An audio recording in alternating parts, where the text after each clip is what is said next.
আসসালামু আলাইকুম ওয়া রাহমাতুল্লাহ। নবীজির দরবারে এক ব্যক্তি এসে বলল, ইয়া রাসূলুল্লাহ সাল্লাল্লাহু আলাইহি ওয়াসাল্লাম, আমি অনেক দরিদ্র, আপনি আমাকে এমন একটি আমলের কথা বলুন যে আমলটি করলে আমার দরিদ্রতা চিরদিনের জন্য দূর হয়ে যাবে। তখন নবীজি সাল্লাল্লাহু আলাইহি ওয়াসাল্লাম ওই সাহাবীকে সূরাতুল ইখলাসের একটি অজানা আমল সম্পর্কে বলে দিলেন, যে আমলটি করে ওই সাহাবী কিছুদিন পর অনেক ধনী হয়ে গিয়েছিল। সুবহানাল্লাহ। প্রিয় দর্শক, আজকের ভিডিওতে এমন একটি আমল বলবো যে আমলের মাধ্যমে আপনি ধনী হতে পারবেন ইনশাআল্লাহ। এটি আমার কোনো বানানো কথা নয়, নবীজি সাল্লাল্লাহু আলাইহি ওয়াসাল্লামের প্রসিদ্ধ একটি হাদিসের কথা। তাই আসুন আজকের এই সূরাতুল ইখলাসের অজানা আমল সম্পর্কিত ভিডিওটি সকলেই সম্পূর্ণ দেখতে থাকি। আমাদের নবীজি সাল্লাল্লাহু আলাইহি ওয়াসাল্লামের কাছে এক ব্যক্তি এসে বলল, হে আল্লাহর নবী সাল্লাল্লাহু আলাইহি ওয়াসাল্লাম, আমি এই সূরাতুল ইখলাসকে অনেক ভালোবাসি। তখন নবীজি সাল্লাল্লাহু আলাইহি ওয়াসাল্লাম বললেন, ও সাহাবী শোনো, যদি তুমি এই কথাটুকু অন্তর থেকে বলে থাকো, যদি তুমি মন থেকে বলে থাকো, তাহলে জেনে নাও যে ব্যক্তি সূরাতুল ইখলাসকে ভালোবাসে তাকে রব্বুল আলামিনও ভালোবাসে। সুবহানাল্লাহ। প্রিয় দর্শক, যুদ্ধের ময়দানে এক সাহাবী সব সময় শুধু দ্বিতীয় রাকাতে সূরাতুল ইখলাস দিয়ে নামাজ পড়াতেন। এটা অন্য সাহাবীদের কাছে একটু খারাপ লাগলো, কারণ এক সূরা আর কতবার শুনতে মনে চায়। তখন ওই সাহাবীরা নবীজির কাছে এসে বলল, ইয়া রাসূলুল্লাহ সাল্লাল্লাহু আলাইহি ওয়াসাল্লাম, আপনার অমুক সাহাবী সব সময় দ্বিতীয় রাকাতে সূরাতুল ইখলাস দিয়ে নামাজ পড়ায়, আপনি একটু বলুন না সে যেন অন্য সূরা দিয়েও নামাজ পড়ায়। তখন নবীজি সাল্লাল্লাহু আলাইহি ওয়াসাল্লাম ওই সাহাবীকে ডেকে পাঠালেন। ওই সাহাবী আসার পরে ওই সাহাবী বলল, হে আল্লাহর নবী, আপনি আমাকে ডেকেছেন? তখন নবীজি সাল্লাল্লাহু আলাইহি ওয়াসাল্লাম বললেন, হ্যাঁ, আমি তোমাকে ডেকেছি। তোমার নামে নালিশ এসেছে, তুমি নাকি দ্বিতীয় রাকাতে সব সময় সূরাতুল ইখলাস দিয়ে নামাজ পড়াও, এটা তুমি কেন করো? তখন ওই সাহাবী বলল, ও নবী, আমি এটা করে থাকি তার একমাত্র কারণ হলো আমি সূরাতুল ইখলাসকে মন প্রাণ দিয়ে ভালোবাসি। তখন নবীজি সাল্লাল্লাহু আলাইহি ওয়াসাল্লাম আশ্চর্যান্বিত হয়ে বললেন, আসলেই কি তুমি সূরাতুল ইখলাসকে মন প্রাণ দিয়ে ভালোবাসো? তখন সেই সাহাবী বলল, হ্যাঁ ইয়া রাসূলুল্লাহ। তখন নবীজি সাল্লাল্লাহু আলাইহি ওয়াসাল্লাম বললেন, ও সাহাবী, যদি তোমার অন্তরের কথাটুকু মনের কথাটুকু সত্য হয়, তাহলে জেনে নাও যে ব্যক্তি সূরাতুল ইখলাসকে ভালোবাসে তাকে দয়াময় রব্বুল আলামিনও ভালোবাসে। সুবহানাল্লাহ। এবং আল্লাহ তাআলা এই ভালোবাসার মাপকাঠি জমিনের মধ্যে পাঠিয়ে দেন, যার কারণে সমস্ত দুনিয়ার মানুষগুলো তার জন্য পাগলপারা হয়ে যায়। সুবহানাল্লাহ। প্রিয় দর্শক, যখন দেখবেন আল্লাহর কোনো বান্দার জন্য, আল্লাহর কোনো নেককার বান্দার জন্য দুনিয়ার মানুষ পাগলপারা হয়ে গেছে, তার জন্য শুধু দোয়া করে, তখন বুঝে নিবেন ওই বান্দার উপর অথবা ওই বান্দির উপর আল্লাহ তাআলার রহমত রয়েছে। আল্লাহ তাআলা ওই বান্দা অথবা বান্দিকে ভালোবাসেন। সুবহানাল্লাহ। এটা হলো 1 নম্বর আমল। দ্বিতীয় নম্বর আমল হলো সূরাতুল ইখলাস পাঠে পবিত্র কোরআনের সম্পূর্ণ সওয়াব পাওয়া যায়। নবীজি সাল্লাল্লাহু আলাইহি ওয়াসাল্লাম বললেন, ও সাহাবায়ে কেরাম, আপনারা সবাই একটু সামনে এগিয়ে এসে বসুন। তখন সব সাহাবীরা নবীজির সামনে এগিয়ে আসলে নবীজি তখন বলেন, আমি কি আপনাদেরকে এমন একটি আমলের কথা বলবো যে আমলটি যদি আপনারা একবার পড়েন, পবিত্র কোরআনের 10 পারা খতমের সমান সওয়াব পাবেন। যদি 2 বার পড়েন, পবিত্র কোরআনের 20 পারা খতমের সমান সওয়াব পাবেন। যদি 3 বার পড়েন, আল্লাহ তাআলা আপনাদেরকে পবিত্র কোরআনুল কারীমের সম্পূর্ণ খতম করার সমান সওয়াব দিবেন। সুবহানাল্লাহ। সাহাবায়ে কেরাম তো ছিল আমলের জন্য পাগলপারা। সাহাবায়ে কেরাম বলল, হে ইয়া রাসূলুল্লাহ সাল্লাল্লাহু আলাইহি ওয়াসাল্লাম, বলুন কোন সেই আমল? তখন নবীজি বললেন, যে ব্যক্তি সূরাতুল ইখলাস একবার পাঠ করবে, আল্লাহ তাআলা তাকে পবিত্র কোরআনুল কারীম 10 পারা খতমের সমান সওয়াব দিবেন। যে ব্যক্তি 2 বার পাঠ করবে, আল্লাহ তাআলা তাকে পবিত্র কোরআনুল কারীম 20 পারা খতমের সমান সওয়াব দিবেন।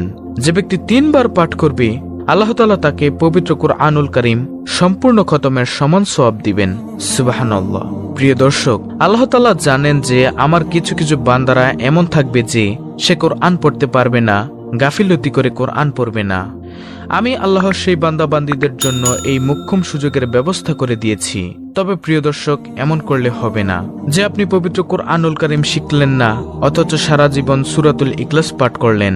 পবিত্র কোরআনুল কারীম শিক্ষা করা আপনার উপর ফরজে আইন, তাই আপনাকে এমন করলে হবে না। অবশ্যই পবিত্র কোরআনুল কারীমও শিখতে হবে ও পড়তে হবে। প্রিয় দর্শক, দ্বিতীয় নম্বর আমল আমরা কি পেলাম?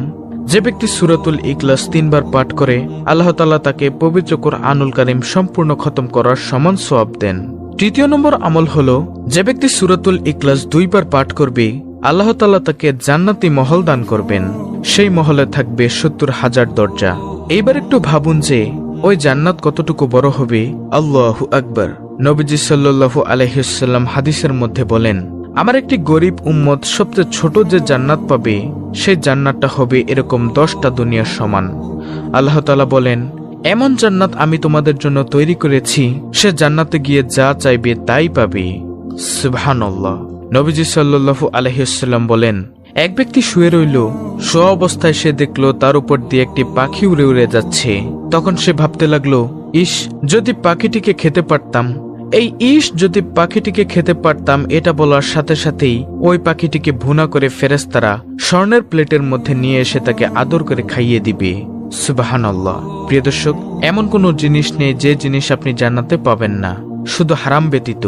আর জান্নাতের মধ্যে কেউ হারাম চাইবেও না, কারণ ওই মন মানসিকতা, শয়তানের ওয়াসওয়াসা ওইখানে থাকবে না। প্রিয় দর্শক, গেল 3য় নম্বর আমল। 4র্থ নম্বর আমল হলো সূরাতুল ইখলাস পাঠের মাধ্যমে দরিদ্রতা দূর হয়ে যায়। নবীজি সাল্লাল্লাহু আলাইহি ওয়াসাল্লামের কাছে একজন সাহাবী অথবা একজন ব্যক্তি এসে বলল, হে নবী, আমি একেবারেই দরিদ্র, আমার ঘরের মধ্য থেকে দারিদ্রতা দূর হচ্ছে না, আপনি এমন একটি আমলের কথা বলুন যে আমল করলে আমি ধনী হতে পারবো। তখন নবীজি সাল্লাল্লাহু আলাইহি ওয়াসাল্লাম বললেন, ও সাহাবী, শোনো, যখন তুমি ঘরে প্রবেশ করবে তুমি সালাম দিয়ে ঘরে প্রবেশ করিও এবং সূরাতুল ইখলাস পাঠ করে ঘরে প্রবেশ করিও, তাহলে তোমার ঘর থেকে দরিদ্রতা দূর হয়ে যাবে। এই আমলটি কিছুদিন পর্যন্ত সাহাবী করার পর দেখা গেল যে ওই সাহাবী এতটাই ধনী হলো যে সে আর দরিদ্র রইল না। সুবহানাল্লাহ। ওই সাহাবী এসে বলল, ও নবী, আপনি যে আমলের কথা আমাকে বলেছেন সে আমলের মাধ্যমে আমি ধনী হয়ে গিয়েছি। আল্লাহু আকবার। প্রিয় দর্শক, সূরাতুল ইখলাসকে যে ভালোবাসে তাকে রব্বুল আলামিন ভালোবাসে। এটা গেল 1ম নম্বর আমল। 2য় নম্বর আমল হলো, যে ব্যক্তি সূরাতুল ইখলাস 3 বার পাঠ করবে পবিত্র কুরআনুল কারীম সম্পূর্ণ খতম করার সমান সওয়াব পাবে। 3য় নম্বর আমল হলো, যে ব্যক্তি সূরাতুল ইখলাস 2 বার পাঠ করবে আল্লাহ তাআলা তাকে জান্নাতের উচ্চ মহল দান করবেন।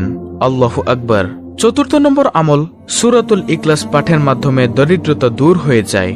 আর 5ম নম্বর আমল হলো, যে ব্যক্তি সূরাতুল ইখলাস দৈনিক 200 বার ওযুর সাথে পাঠ করবে আল্লাহ তাআলা তাকে 2000 রাকাত নফল সালাত আদায়ের সওয়াব দিবেন।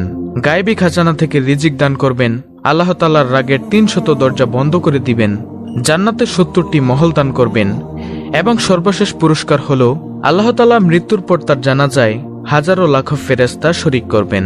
এবার একটু ভাবুন প্রিয় দর্শক, যে ব্যক্তির জানাজায় ফেরেশতারা শরীক হয় তাহলে সেই ব্যক্তি কি জান্নাতি নাকি জাহান্নামী? পাপী বান্দাদের জানাজায় কখনোই ফেরেশতারা আসবে না প্রিয় দর্শক। তো প্রিয় দর্শক, এই ছিল আমাদের আজকের ভিডিও, অত্যন্ত গুরুত্বপূর্ণ একটি ভিডিও। সূরাতুল ইখলাসের এই 5টি আমল আমরা সব সময় করে আল্লাহ তাআলার দরবার থেকে পরকালের জিন্দেগিতে জান্নাত চেয়ে নিব ইনশাআল্লাহ। ভিডিওটি ভালো লাগলে অবশ্যই চ্যানেলটিকে সাবস্ক্রাইব করে বেল বাটন অল বাজিয়ে দিবেন। ভিডিওটিতে একটি লাইক দিবেন এবং কমেন্টে আমিন লিখবেন এবং অন্য মুসলিম ভাই বোনদের কাছে ভিডিওটি শেয়ার করে দিবেন যেন তারাও দেখে শিখে আমলগুলো করতে পারে।